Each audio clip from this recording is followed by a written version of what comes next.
Hey guys, it's Chastity Brianna. Thanks for coming to my vlog. Let me just start with a disclaimer.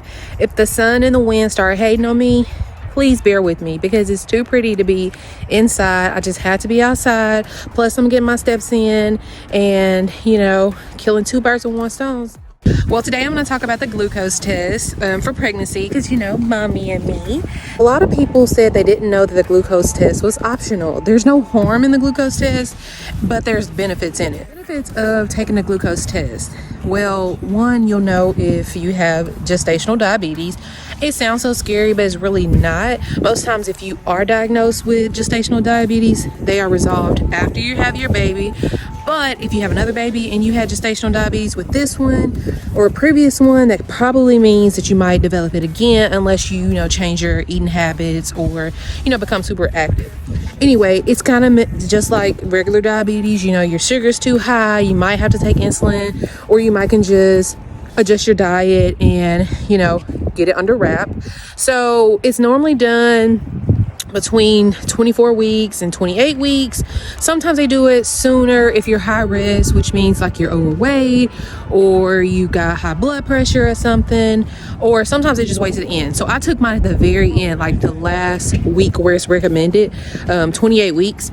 And my doctor didn't want me to do it sooner. She even was like, don't worry about it. You don't have to worry about it because my numbers have been so good when I did all of my other labs.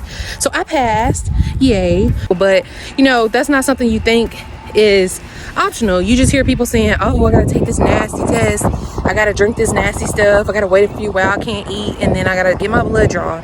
So I'm here to give my experience with it. I did it 2 weeks ago, but I also recorded my whole time. So I recorded me chugging it. That was the worst for me because you have to drink it in 5 minutes, and it wasn't terrible. I won't say it was terrible, but I don't really like sugary drinks, so that may have made it a little bit bad for me, but altogether it wasn't bad. Okay, y'all, moment of truth. Doesn't smell bad. Start time 12:40.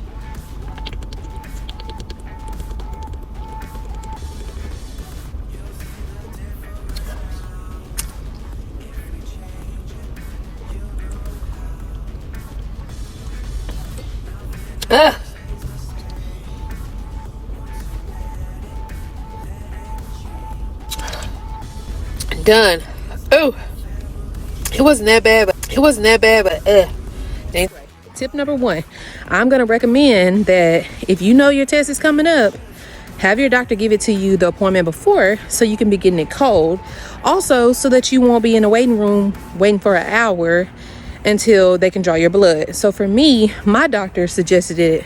I didn't even think that to suggest it, but she said it herself. So she's like, I'm gonna give you the Glucola so that you can take it home, keep it in the fridge, and when you come back, drink it an hour before, and then we'll draw your labs. So anyway, I went to work, also have a distraction because you can't eat for the hour before you drink it. So I think my test was at 1:30, which is where they were going to draw my blood. I started drinking it at 12:30, but I had to stop eating at 11:30.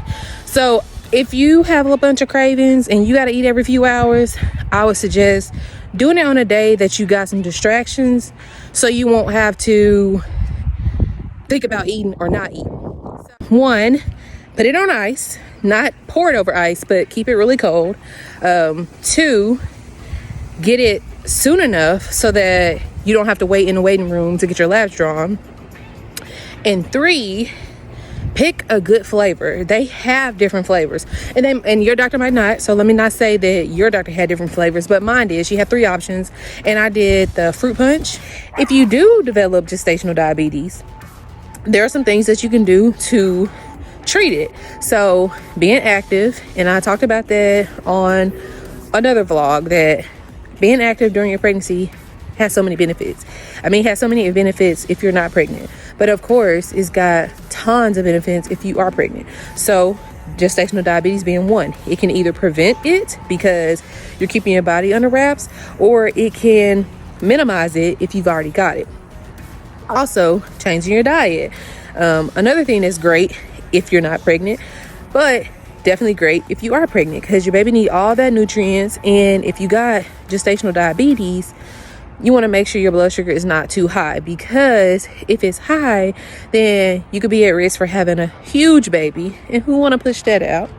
Or it could make complications for your delivery, i.e. trying to push out that big baby, or you might have to have a C-section. Nobody really wants a C-section, but it happens. It's okay if you do have one for whatever reason, but gestational diabetes can put you this much closer to having to get a C-section.